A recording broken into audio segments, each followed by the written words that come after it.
ஒரு ஆண்கள் இருக்காங்க அப்படின்னா, அவங்களுக்கு வந்து ஃப்ரெண்ட்ஸு இல்ல கிரிக்கெட் இந்த சண்டே ஆனா கிரிக்கெட் போறது அப்படின்றது வந்து அவங்களுக்கு கம்பல்சரியான ஒரு விஷயமா ஆகுது. இப்ப நான் ஒரு பெண்ணா இருக்கேன், ஒரு ரிலேஷன்ஷிப்ல இருக்கேன், ஒரு கல்யாணத்துல இருக்கேன் அப்படின்னும் பொழுது, எனக்கும் அதே ஃப்ரெண்ட் செக்டார்ஸ் வந்து இருப்பாங்க. கல்யாணத்துக்கு முன்னாடியும் இருப்பாங்க, காதலுக்கு முன்னாடியும் இருப்பாங்க. நான் வந்து திடீர்னு என் ஃப்ரெண்டோட வெளில போணும், எனக்கு ஒரு மீ டைம் வேணும், அவங்க கூட வெளில போணும் பொழுது, "நீ மட்டும் ஏன் போலாம்? எப்படி போலாம்?" அப்படின்னு ஒரு கேள்வி வருதுல்ல. இல்ல அந்த "நீ மட்டும் எப்படி போலாம்?" அப்படின்னு கேள்வி இருந்தா, அது கண்டிப்பா தப்பாகும். ம். ஓகேங்களா? இப்ப நான் போறேன், நீ போகவே கூடாது அப்படின்னு சொன்னா. பட் நெறைய குடும்பங்கள்ல எப்படி இருக்கும் அப்படின்னா, இதுவரைக்கும் அந்த பொண்ணு ஒரு லைஃப் ஸ்டைல்ல இருந்திருப்பா. அவளுக்கு இப்படி ஒரு ஃப்ரெண்ட்ஸ் கும்பல் இருந்ததாவே தெரியாது. அடிக்கடி போய் என்ஜாய் பண்ணியிருக்க மாட்டா. ஏன்னா, இந்த ஃபேமிலிக்குள்ளார வந்து செட் ஆகி, இந்த ஃபேமிலி ஸ்ட்ரக்சர்க்குள்ளார வாழ்ந்திருப்பா.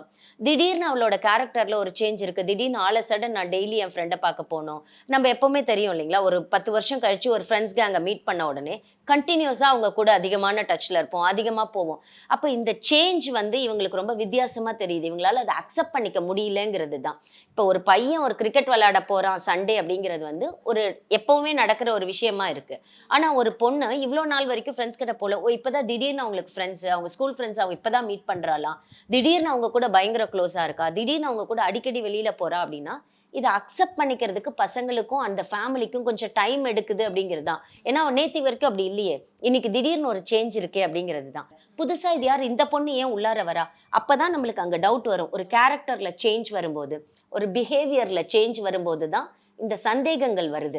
ஸோ எனக்கு என்ன ஒரே ஒரு விஷயம்னா, நெறைய பேர் இப்ப என்னன்னா, எனக்கான ஒரு வாழ்க்கை, எனக்கான ஒரு வாழ்க்கை. நம்ம தனியா எங்க வாழப் போறோம்னே எனக்கு புரியல. நம்மளுக்கான ஒரு வாழ்க்கை இருக்குல்ல. அந்த வாழ்க்கை இந்த சமூகத்தை நோக்கியது தானே. நம்மளுக்கு இந்த சமூகத்தை நோக்கி ஒரு கடமை இருக்கு. நம்மளுக்கு இந்த குடும்பத்தை நோக்கி ஒரு கடமை இருக்கு. நம்மளுக்கு நம்ம ஃப்ரெண்ட்ஸ நோக்கி ஒரு கடமை இருக்கு. நமக்கு நம்ம ஃபேமிலிய நோக்கி ஒரு கடமை இருக்கு.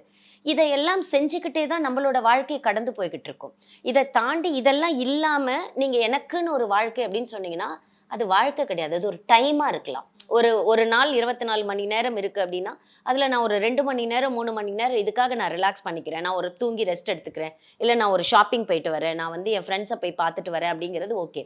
பட் இதையெல்லாம் அவாய்ட் பண்ணிட்டு, இந்த கடமைகள் எல்லாம் அவாய்ட் பண்ணிட்டு, எனக்கான ஒரு நேரம்னு ஒதுக்கும்போது மட்டும் தான், அது ஒரு பிரச்சனைகளுக்கு காரணமா இருக்கிறதா நான் பார்க்குறேன்.